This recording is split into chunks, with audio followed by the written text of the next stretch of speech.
yegsil ak jàmm ci chaîne bi di Jamono 221 abonneel nga activer cloche notification bi mooy tax bépp vidéo bu ñu dugal nga mën ci jot. Jamono 221 dal leen ak jàmm. Le FRAPP informe l'opinion publique nationale et internationale de la tenue dans la semaine du 12 au 18 juin 2023 des manifestations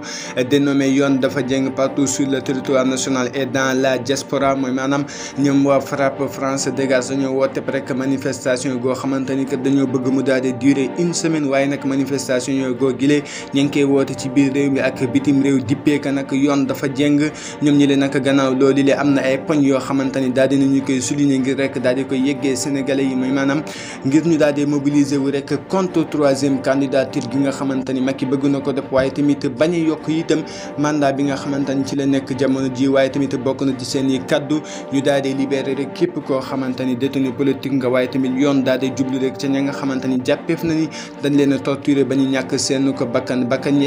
ñetteel itam bokk na ci Ousmane Sonko mili ak la nga xamante ni ña ngi koy def buntu këram loolu li kat ñu daal di koy dindi, waaye tamit ñi nga xamante ni itam dañ leen di xañ ngir rek ñu daal di mën a bokk ci élection ku mel ne Karim ak Sonko ak Khalifa lu ni mel tamit ñu daal di koy bàyyi, waaye tamit ñu daal di arrêté nervi yi nga xamante ni dañu koy utiliser ngir rek ñu daal di daral ci kaw askan bi. ñoom waa FRAPP di woo képp ku nekk ci réew mi ak bitim réew.